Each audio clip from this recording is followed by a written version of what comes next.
किस प्रकार से इस मानव शरीर में स्वयं नव देवियां स्थापित हैं। नवरात्रि की पूजा इस शरीर में क्रिया का अभ्यास ही है।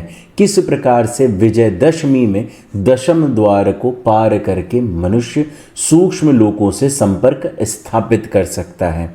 नमस्कार, आप सभी का स्वागत है सहस्त्रार साधना केंद्र एसोसिएशन में। आज हम जानेंगे कि किस प्रकार से 9 देवियों की पूजा प्रतिपल नवीनता को दर्शाती है। यह 9 देवियों का रहस्य अथवा अनेक पुस्तकों का रहस्य मनुष्य तभी जान सकता है जब वह स्वयं में एकाग्र हो जाए और स्वयं के अंदर रमता जाए।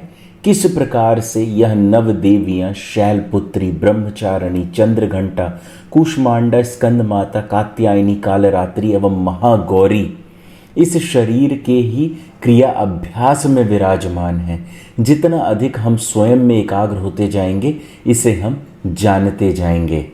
आज हम संपूर्ण नवरात्रि एवं देवियों के यौगिक स्वरूप को समझेंगे और यह जानेंगे कि किस प्रकार से क्रिया के अभ्यास के माध्यम से मनुष्य में देवियों का स्वरूप उत्पन्न हो जाता है।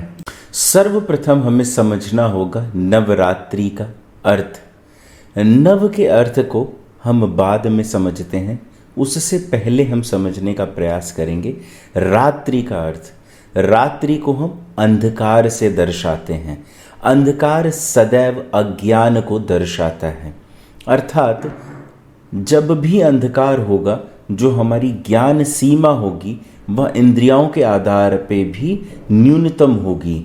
भौतिक रूप से अंधकार में मनुष्य को एक छोटा सा प्रकाश बिंब भी एक भयहीनता प्रदान करता है। अब आप स्वयं से सोचें, जब इस मनुष्य का शरीर, आंतरिक शरीर जो सुषुप्त अवस्था में बैठा हुआ है, पड़ा हुआ है, उसमें एक प्रकाश का बिंब की जब उत्पत्ति होगी तो मनुष्य को कितनी ज़्यादा भयहीनता प्राप्त होगी, कितने सत्य की जानकारी प्राप्त होगी कि इस जीवन का संतुलन किस प्रकार से प्राप्त किया जा सकता है। अर्थात यह जो नवरात्रि है, यह 9 प्रकार की अज्ञानताएं हैं जिनसे हमें मुक्ति प्राप्त करना अत्यंत आवश्यक है। अज्ञान का नाश ज्ञान के माध्यम से ही हो सकता है और यह ज्ञान मनुष्य को आंतरिक ज्ञान में कोश से प्राप्त होता है। वह ज्ञान जिसमें मनुष्य सृजन, संरक्षण एवं कल्याणकारी परिवर्तन तीनों का ज्ञान प्राप्त करता है, जिसके बाद मनुष्य अपनी बुद्धि, अहंकार आदि को नाश करके अपने चित्त के साथ लीन हो जाता है। संपूर्ण माया जगत का नाश हो जाता है। यह माया ही है जो मनुष्य को मनुष्य बने रहने के लिए अथवा इस कर्म बंधन में बांधे रहती है। नव को हम 9 की संख्या से भी समझ सकते हैं, साथ ही साथ नित पल नवीनता से भी हम नव को समझते हैं। यदि हम शब्दों की यौगिक व्याख्या पर जाएं तो वह अनंतता को दर्शाता है और ना के माध्यम से भी हम अनंतता को ही समझते हैं, जिसमें हम किसी भी प्रकार से बंधन मुक्त होते हैं। नित पल नवीनता और स्वयं में एकाग्र होने की यह क्रिया ही निराकार परब्रह्म से जोड़ने की प्रक्रिया है। नवरात्रि का मूल अर्थ हुआ वह विद्याएं जिनके माध्यम से मनुष्य अज्ञान रूपी अंधकार से बाहर आके प्रकाश रूपी ज्ञान को प्राप्त करता है। अब हम प्रत्येक देवी के अनुसार इसके संपूर्ण अर्थ को समझने का प्रयास करेंगे। सर्वप्रथम शैलपुत्री। शैल का अर्थ है पर्वत अथवा दृढ़ता, स्थिरता, नियंत्रण। शैल को हम इन सभी शब्दों से समझ सकते हैं कि जिस प्रकार से एक पर्वत दृढ़ होता है, नियंत्रित होता है, स्थिर होता है, ठीक उसी प्रकार से शैल का निर्माण इस शरीर में भी किया जाए। पुत्री का अर्थ है जिसमें उसके गुण विद्यमान हो, अर्थात जब मनुष्य शैल के समान स्थिर एवं दृढ़ हो जाता है तो उसमें शैलपुत्री की ऊर्जा का प्रवाह होता है। शैल को ही मानव शरीर में अन्नमय कोश से अथवा प्रकृति के अन्य रूपी कोश से दर्शाया जाता है, जिसमें समस्त पंच भौतिक तत्व भी विद्यमान हैं। मनुष्य स्वयं में शैल पुत्री का अनुभव कब करता है? मनुष्य यह अनुभव तभी कर पाता है जब वह शैल अर्थात पर्वत के समान दृढ़ हो जाता है। जिस प्रकार से किसी भी योगिक शिक्षा का प्रथम नियम है कि साधक हर एक प्रकार से स्थिर हो जाए, अपने इस शरीर को बिना हिले डुले स्थिर करके बैठे, क्योंकि जब तक आपका यह शरीर स्थिर नहीं होगा आपका मन भी स्थिर नहीं होगा। इसीलिए मनुष्य को सर्वप्रथम अपने शरीर को स्थिर करना है, और जैसे जैसे आपका यह शरीर स्थिर हो जाएगा आंतरिक चेतना स्वतः ही स्थिरता की प्राप्ति कर लेंगी। और प्रथम दिवस में जैसा कि आपको पता है कि स्थिरता प्राप्ति आवश्यक है, ठीक उसी प्रकार से नवरात्रि का प्रथम दिवस शैलपुत्री आपकी स्थिरता का प्रतीक है। जब साधक स्थिर हो जाते हैं उसके बाद ही अन्य प्रक्रियाओं को आगे शुरू किया जा सकता है, जिसमें प्राणायाम, आसन, बंध, मुद्राएं आदि सम्मिलित हैं। पार्वती को भी पर्वत पुत्री के रूप में दर्शाया जाता है और पार्वती को ही शक्ति के रूप में भी दर्शाया जाता है।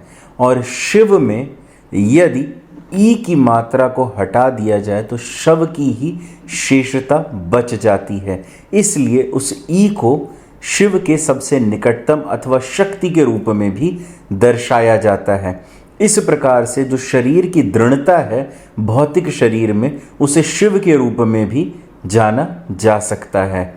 भौतिक शरीर की समग्र चैतन्य शक्ति के सम्मिलित स्वरूप को ही शिव के रूप में अथवा कल्याणकारी परिवर्तन के रूप में दर्शाया जाता है। शरीर की ऊर्जा को शैल तक ले जाने अर्थात इतना ऊर्ध्वाभिमुख करना कि ऊर्जा पूर्ण रूप से पर्वत के शिखर तक पहुंच सके, ऐसी संभावना प्रस्तुत की जाए। और यह तब होगा जब संपूर्ण शरीर के हर एक हिस्से के साथ आपकी एकाग्रता होगी। एकाग्रता हेतु साधक को रक्त संचार का अभ्यास करना होगा। यह शरीर शैल के समान हो जाएगा, जिसका अर्थ है आप इतने दृढ़ और स्थिर हो जाएंगे कि स्वयं ध्यान एवं क्रिया योग की उच्चतम स्थिति को प्राप्त करने की संभावनाएं प्रस्तुत होंगी। साथ ही साथ शिव एवं शक्ति के अर्धनारीश्वर स्वरूप को भी समझेंगे। माता का जो अगला स्वरूप है नवदुर्गा में, वह है ब्रह्मचारिणी। हम ब्रह्मचारिणी को अनेक प्रकार से समझ सकते हैं, लेकिन उससे पूर्व हमें ब्रह्मचर्य को समझना होगा। ब्रह्मचर्य जब हम अपने मस्तिष्क में आता है किसी भी साधक के मन में, तो सर्वप्रथम यह विचार आता है कि ब्रह्मचर्य का अर्थ है अपने वीर्य पे नियंत्रण करना, अर्थात संभोग न करना, हस्त मैथुन न करना और कामुक विचारों से खुद की रक्षा करना। और यह पूर्णतः अस्वाभाविक एवं गलत है। इस प्रकार से ब्रह्मचर्य को नहीं समझा जा सकता है। मनुष्य को इंद्र के समान होना पड़ेगा। इंद्र क्या है? वह जिसका समस्त इंद्रियों पे, मन पर अपना पूर्ण नियंत्रण है, उसका पूरा संयम है इसके ऊपर कि वह उसके विपरीत नहीं जा सकती हैं। जब तक मनुष्य अपनी समस्त भौतिक इंद्रियों पे नियंत्रण नहीं प्राप्त कर सकता है, वह पूर्ण ब्रह्मचर्य का पालन नहीं कर रहा है। जैसे ही मनुष्य स्थिरता की प्राप्ति करने का प्रयास शुरू करता है, उसी समय पे उसके मन पे विचारों का आवेग इतना अधिक हो जाता है कि उसे वह समस्त कार्य याद आने लगते हैं जो उसको जीवन में कभी आवश्यक महसूस नहीं हुए थे। उसको स्वाद के तल पे अच्छी अनुभूतियां होनी शुरू होती हैं, उसे नाना प्रकार की ध्वनियां सुनाई देने लगती हैं, उसे नाना प्रकार की गंध आने लगती हैं, अजीबोगरीब स्पर्श का अनुभव होने लगता है। तो मनुष्य अपनी स्थिरता को पूर्णतः प्राप्त ना कर पाए, उसी में यह सब समस्याएं उत्पन्न होती हैं। माता का यह दूसरा स्वरूप जब शरीर और आहार पर नियंत्रण प्राप्त होगा, उस अवस्था के बाद ही प्राप्त हो सकता है। अर्थात जब शैल जैसी दृढ़ता आएगी मन, बुद्धि एवं इंद्रिय के तल पर और हम स्वयं को संतुलित कर पाएंगे, तभी ब्रह्मचारिणी का जागरण होगा हमारे अंदर। ब्रह्मचारिणी का जो दूसरा अर्थ है वह यह है, एक ऐसी ऊर्जा जो अनंत में विचरण करती है। अर्थात वह ऊर्जा जो संपूर्ण शरीर की अनंतता को दर्शाती है, वह भी ब्रह्मचारिणी है, जिसकी कोई सीमा नहीं है। वह असीम है, जिसका कोई अंत नहीं है, वह अनंत है। वह ऊर्जा भी ब्रह्मचारिणी है। ब्रह्मचारिणी को यदि हम एक और अर्थ के अनुसार समझना चाहें, ब्रह्मचरणी अर्थात जो ब्रह्म का चरण है, चरण अर्थात कि ब्रह्म का जो चलने की प्रक्रिया है, जो ब्रह्म का पथ है। ड़ा कहते हैं आनंद को, अर्थात जो ब्रह्मा है उनकी प्रक्रिया क्या है? सृजन की शक्ति, अर्थात सृजन करना संपूर्ण सृष्टि का। और यह मानव शरीर भी एक सृजन ही है जो नित पल नवीन होता जाता है। उसके निकटतम स्वयं को महसूस करना। जब हम रचयिता के इतने निकट आ जाएं कि हम में अपनी और रचयिता की उपस्थिति समान लगने लगे, हम उस अवस्था को भी ब्रह्मचारिणी कहते हैं। मनुष्य को जीवन में यदि क्रिया का अभ्यास करना है तो किस प्रकार के आहार का सेवन करना होगा, इसके विषय में मैंने विस्तार से निरोग्य आहार नामक वीडियो में बताया है। वह साधक जो क्रिया के अनुसार अपना आहार ग्रहण करना चाहते हैं वह उस वीडियो को अवश्य देखें। सर्वप्रथम मनुष्य के शरीर में शैलपुत्री का जन्म होता है, तत्पश्चात ब्रह्मचारिणी का जन्म होता है। जब इन दो देवियों का जन्म अथवा इन दो शक्तियों का जन्म हमारे शरीर में हो जाता है, उसके बाद जो तृतीय देवी हैं उनका जन्म शुरू होता है, जिन्हें हम कहते हैं चंद्र घंटा। चंद्र हमारे मन और शरीर दोनों का कारक है। शरीर का कारक किस प्रकार से है? क्योंकि मस्तिष्क में हमारे जितना भी जल एवं रक्त का भाग है, जल की जितनी भी सेवाएं हैं सब चंद्र द्वारा नियंत्रित की जाती हैं। इसके विषय में हम ज्वार भाटा के बारे में पढ़ सकते हैं कि किस प्रकार से पूर्णिमा के दिवस मनुष्य के शरीर में जो रक्त का रिसाव है या जो रक्त का आवागमन है बढ़ सकता है। किस प्रकार से सागर की लहरों को चंद्र द्वारा नियंत्रित किया जाता है और पूर्णिमा और अमावस्या में उस पर क्या फर्क पड़ता है। और जब चंद्र इस पृथ्वी पर होने वाली लहरों पे इतना नियंत्रण प्राप्त कर लेता है तो हमारा मस्तिष्क, हमारा जो संपूर्ण शरीर है जिसमें रक्त का रिसाव हो रहा है, रक्त का बहाव हो रहा है, उस पर भी पूर्ण नियंत्रण रखता है। इसलिए जब मनुष्य चंद्र के अधीन होता है तो उसके निर्णय भी चंद्र के द्वारा ही लिए जाते हैं। चंद्र के द्वारा निर्णय लेने का अर्थ क्या है कि मनुष्य का जन्म तक चंद्र पे आधारित है। जो महिलाओं में मासिक क्रिया है वह भी कहीं ना कहीं चंद्र पर ही आधारित रहती है। चंद्र हमारी बदलती हुई भावनाओं का प्रतीक है। चंद्र का जो आकार है वह घटता और बढ़ता हुआ मनुष्य को पृथ्वी से दिखाई देता है। ठीक उसी प्रकार से जितना अधिक चंद्र का प्रभाव रहेगा उतना अधिक वह आप पे नियंत्रण बनाएगा। और यह बढ़ता घटता जो उसका स्वरूप है वह हमारे मन के विचारों को भी उसी प्रकार से नियंत्रित करता है अथवा वहाँ पर संतुलन अथवा असंतुलन पैदा करता है। अनेक गुरुओं ने बताया है कि क्रिया के बेसिक अभ्यास से भी मनुष्य जो ओम की ध्वनि का नाद है उसको आसानी से सुन लेता है। मनुष्य के शरीर पे संपूर्ण चंद्र का जब आवरण स्वयं के नियंत्रण में आ जाए, अर्थात मन अपने नियंत्रण में आना शुरू हो जाए, उसके बाद जो यह नाद सुनाई देता है घंट रूप में, जिसे घंटा कहते हैं, यही चंद्र घंटा का स्वरूप है। सर्वप्रथम हमने अपने शरीर पर स्थिरता के माध्यम से नियंत्रण प्राप्त किया, शैलपुत्री। ऊर्जा को ऊर्ध्वाभिमुख किया ब्रह्मचर्य के माध्यम से, ब्रह्मचारिणी। अब आप चंद्र को नियंत्रित करके अपने विचार और मन के वेग पर नियंत्रण प्राप्त कर रहे हैं, चंद्र घंटा। देवी का चौथा स्वरूप है कुष्मांडा। कुष्मांडा को यदि हम समझने का प्रयत्न करें तो हम इसे अनेक प्रकार से समझ सकते हैं, जिसमें जो मंड है इसका अर्थ होता है सृजन अथवा सजावट। जो शाह है उसे हम आकाश की ओर, खा से हम रिप्रेजेंट करते हैं जिसका अर्थ होता है आकाश। कु का जो अर्थ होता है वह हम करते हैं ऊर्ध्वाभिमुख करना। श्वास को ऊर्ध्वाभिमुख करके अनंत की ओर कर देना कि इस शरीर का सृजन हो जाए, इसी को कुष्मांडा कहते हैं। कुष्मांडा को हम एक और प्रकार से भी समझ सकते हैं कि लघु से ऊर्जा जो है पूर्ण ब्रह्मांड में व्याप्त हो रही है। जिस प्रकार से ब्रह्मांड में ऊर्जा का सृजन छोटे से बड़े और बड़े के बाद पुनः छोटे की ओर होता है, जैसे पक्षी से अंडा, अंडे से पुनः पक्षी, अथवा बीज से पेड़ और पेड़ के माध्यम से अनेक और अनेक पेड़, क्योंकि जब बीज से पेड़ बनेंगे, पेड़ में पुनः फल आएंगे, फूल आएंगे, उसके बाद पुनः अनेक बीज उत्पन्न होंगे, जिससे एक से अनेक होने की प्रक्रिया को भी हम समझ सकते हैं। ऊर्जा अथवा चेतना में सूक्ष्म से सूक्ष्मतम होने की और अधिक से अधिकतम होने का जो गुण व्याप्त है, इसी को कुष्मांडा के रूप में शरीर में देखा जाता है। यदि देखा जाए तो सर्वव्यापकता, जागृत अवस्था, प्रत्यक्ष ज्ञान के स्रोत का प्रकृति में अनुभव करना ही कुष्मांडा है। और यह अनुभव आप अनेक प्रकार से पके हुए फल, पके हुए फूल आदि के सेवन से भी प्राप्त कर सकते हैं, जिसमें रूप, रस, गंध, शब्द, ध्वनि आदि सभी कुछ सम्मिलित हैं।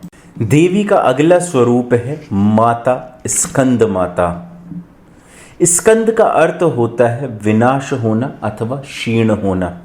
किसका विनाश होना? वह है सन्मुखा का विनाश होना, जिसमें काम, क्रोध, लोभ, मोह, मद, मत्सर सम्मिलित हैं। इस प्रकार के इस समस्त 6 अज्ञान का नाश होकर मनुष्य ज्ञान को उजागर करने लगता है अपने अंदर। माता के इस स्वरूप के माध्यम से साधक के अंदर ज्ञान का संचार होता है, जिसके माध्यम से वह अपनी ऊर्जा को ज्ञानमय कोश तक प्रवाहित करने में सक्षम हो जाता है। इसके बाद साधक जो भी युद्ध हैं उनके संपूर्ण सत्य को जान पाता है। महाभारत के युद्ध का सत्य, रामायण में जो युद्ध है उसका सत्य। माता के इस स्वरूप से जो ज्ञान प्राप्त होता है, उसके माध्यम से मनुष्य जन्म मृत्यु के सत्य को, सृष्टि के आदि एवं अंत के विषय में ज्ञान प्राप्त करता है। और संपूर्ण ज्ञान जो इस सृष्टि की रचना से संबंधित, अर्थात इस मानव शरीर की रचना से संबंधित है, उस संपूर्ण ज्ञान को प्राप्त करता है। वर्तमान समय में जो मनुष्य किताबों के माध्यम से सूचना प्राप्त करता है, वह ज्ञान से बहुत अधिक भिन्न है। यदि हम काम एवं क्रोध के विषय में समझने का प्रयत्न करते हैं, तो आपको यह समझना होगा कि काम एवं क्रोध आपस में जुड़े हुए हैं। जब भी मनुष्य किसी भी चीज़ की प्रथम अनुभूति करता है, तो उसी को काम के रूप में दर्शाया गया है। अर्थात स्पर्श की प्रथम अनुभूति भी काम है, जीवा पर मीठे की प्रथम अनुभूति भी काम है, और जो आपको दृष्टि के माध्यम से कुछ भी दिख रहा है, गंध प्राप्त हो रही है, सब काम का ही स्वरूप है। और यदि आप यह देखें तो जो क्रोध है वह भी आवश्यक है इस शरीर में किसी भी प्रकार की क्रिया प्रक्रिया को करने के लिए। अतः जब तक मनुष्य संपूर्ण क्रिया योग ध्यान को अपने अंदर सम्मिलित नहीं कर लेता, तब तक सब कुछ आवश्यक है, लेकिन एक निर्धारित मात्रा में। जैसे मनुष्य का भोजन भी आवश्यक है, तभी वह क्रोध कर सकता है। क्रोध में वह क्या कर सकता है? स्वयं को परिवर्तित कर सकता है। बैठा है तो खड़ा हो सकता है, खड़ा है तो चल सकता है, चल रहा है तो दौड़ सकता है। यह सब क्रोध की ही अनुभूतियां हैं। मनुष्य सर्वप्रथम शैलपुत्री के समान दृढ़ता को प्राप्त कर रहा है। ब्रह्मचारिणी हेतु अपने अंदर ब्रह्म के आचरण को प्राप्त कर रहा है, जिसमें सृजन की शक्ति का आचरण है। उसके बाद मन को संतुलित करके चंद्र घंटा को नियंत्रित कर रहा है। उचित आहार ग्रहण कर रहा है, जो ऊर्जा अथवा चेतना की सूक्ष्मतम से अधिकतम स्वरूप है, उसको ग्रहण कर रहा है। और तत्पश्चात अपने अहंकार का नाश कर रहा है और माया को समाप्त करने का प्रयास कर रहा है। यह देवी के प्रथम 5 स्वरूप हैं। माता का छठा स्वरूप जो कात्यायनी है, वह कात्यायन की पुत्री हैं। और यह जो माता का स्वरूप है, वह शांति एवं अमरता की अनुभूति प्रदान करने में मदद करता है। कात्यायनी को यदि हम समझते हैं तो यह का, अति एवं अयनी से बना हुआ है। का को मस्तिष्क से भी दर्शाया जाता है। अति का अर्थ होता है अधिकता, अयनी का अर्थ होता है गति। यह मस्तिष्क ही है जो मनुष्य के संपूर्ण भौतिक शरीर को नियंत्रित करता है, लेकिन जब मनुष्य की ऊर्जा ऊर्ध्वमुख होने लगती है और इस मस्तिष्क पर नियंत्रण प्राप्त करने लगती है, और यह तभी संभव है जब मनुष्य स्वयं में एकाग्र हो जाए, और स्वयं में एकाग्रता का अर्थ है कि ईश्वर में लीन हो जाए। इसे ही कात्यायनी के रूप में दर्शाया जाता है, अर्थात जब मनुष्य अपने शरीर की सूक्ष्मतम भावनाओं पे भी नियंत्रण प्राप्त कर ले तो उसे कात्यायनी कहा जाता है। जैसे कि यदि आपको मिठास का अनुभव करना है तो आपको मिठाई की आवश्यकता ना हो, आपको किसी गंध का अनुभव करना है तो आपको उस गंध से संबंधित वस्तु की आवश्यकता ना हो, आपको यदि कहीं दूर सुनना है तो उसके लिए आपको दूर संचार के माध्यम की आवश्यकता ना हो। माता का अगला स्वरूप है काल रात्रि। काल का अर्थ है समय, रात्रि का अर्थ है अज्ञान, जिसे हमने नवरात्रि की भी परिभाषा में समझा है। और जब मनुष्य को रात्रि अर्थात जो अज्ञान है, समय रूपी अज्ञान समाप्त हो जाता है, तब उसके अंदर काल रात्रि का जन्म होता है। यह देवी की ऊर्जा का संचार होता है, अर्थात जब मनुष्य यह समझ लेता है कि यह समय ही सत्य है, उसे भागों में नहीं बांटा जा सकता। जिस प्रकार से हमने पृथ्वी को स्क्वायर फीट से लेके किलोमीटर में बांट दिया, समय को सेकंड से लेके घंटों में, डेज में, ईयर्स में बांट दिया है, लेकिन यह कर लेने से समय में कोई भी परिवर्तन नहीं आता है। क्रिया योग ध्यान की वह उच्चतम अवस्था जिस समय पर समय का संपूर्ण नाश हो जाए, साधक को समझ में ही ना आए कि वह 1 घंटा बैठा या 10 घंटा बैठा, उसको समझ ही ना आए, वह प्रत्येक समय निर्विकल्प समाधि में रहे, उस अवस्था को काल रात्रि कहते हैं। और जब मनुष्य यह जान जाता है कि समय सत्य नहीं है, दूरी नहीं होती है, तब वह यह समझता है कि यह संपूर्ण सृष्टि एक प्रकाश बिंब से उत्पन्न हुई है। काल को मृत्यु से भी दर्शाया जाता है, और रात्रि का अर्थ है अज्ञान, अर्थात जब मनुष्य को यह अज्ञान समाप्त हो जाए कि मृत्यु होती है, मृत्यु का अज्ञान ही पूर्णतः समाप्त हो जाना चाहिए। जन्म मृत्यु कुछ भी नहीं होता है, यह सिर्फ परिवर्तनशील अमरता की अनुभूति है। समस्त प्रकार के भौतिक बंधनों से मुक्त होने पे मनुष्य का भौतिक शरीर समाप्त हो जाता है। उसके बाद समस्त प्रकार के सूक्ष्म बंधनों से मुक्त होने पर मनुष्य का सूक्ष्म शरीर भी समाप्त हो जाता है, और समस्त प्रकार के कारण बंधनों से मुक्त मनुष्य स्वयं निराकार परब्रह्म में आत्मा के माध्यम से लीन हो जाता है। आत्मा के तीनों आवरण समाप्त हो जाते हैं। यह काल ही है जो मनुष्य को त्रिकालदर्शी बनाता है। यह काल ही है जो मनुष्य को एक स्थान से दूसरे स्थान पर स्व इच्छा से जाने की शक्ति प्रदान करता है। इसके बाद देवी का जो अगला स्वरूप है वो है माता महागौरी। महा का अर्थ है अत्यधिक, गौर का अर्थ होता है प्रकाश। ई को हम किसी भी शक्ति अथवा निकटता से दर्शाते हैं, अर्थात अत्यधिक प्रकाश के निकटतम। जैसे कि मैंने अभी बताया, जब मनुष्य को काल रात्रि की शक्ति का अनुभव हो जाएगा तब वह यह समझ जाएगा कि इस सृष्टि की संरचना प्रकाश के बिंब से हुई है। प्रकाश के अत्यधिक निकटतम ही महागौरी हैं। माता कालरात्रि समय एवं अज्ञान के विषय में दर्शाती हैं। उसी प्रकार माता महागौरी इस अज्ञान में ज्ञान का प्रकाश को दर्शा रही हैं, जिसे अघोर भी कहा जाता है। जब साधक को काल का स्मरण नहीं रहेगा तब वह उस प्रकाश की प्राप्ति करेगा जो परब्रह्म है, सत्य है और निराकार है। जब मनुष्य के स्वरूप में देवी महागौरी की शीतलता आएगी तब वह ज्ञानी होगा, उसे संपूर्ण ज्ञान की प्राप्ति होगी और अहंकार स्वतः नष्ट हो जाएगा।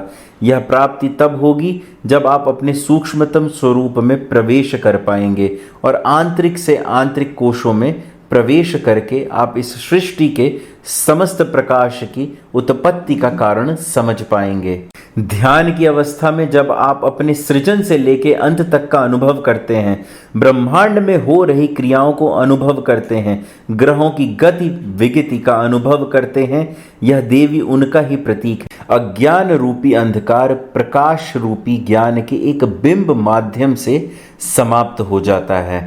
जब मनुष्य को इस चीज का ज्ञान हो जाता है कि स्वयं निराकार परब्रह्म ही समस्त रूपों में विराजमान है, तब उसके अंदर जितने भी प्रकार से अहंकार की भावना है, स्वयं की भावना है, अहम की भावना है, वह समाप्त हो जाती है। समस्त प्रकार की माया का अंत हो जाता है और मनुष्य तत्क्षण ईश्वर के सत्य स्वरूप को पहचान पाता है। जो नवरात्रि का अंतिम स्वरूप है वह है माता सिद्धिदात्री। यह अज्ञान का अंत है। माता का यह स्वरूप की प्राप्ति ही अनंत परब्रह्म से जुड़ने के बाद की अवस्था है। साधक के कहे गए वचन ही सत्य होते हैं, अर्थात जो साधक ने कह दिया वही सत्य है, वही प्रकृति का नियम है। आपको इसके लिए विचार एवं किसी की अधीनता की आवश्यकता नहीं है। जब साधक क्रिया योग के माध्यम से अनंत एवं सत्य के प्रकाश की प्राप्ति करता है उसे ही सिद्धिदात्री कहते हैं, जिसे आसान शब्दों में आनंदमय कोश में प्रवेश से दर्शाया जाता है।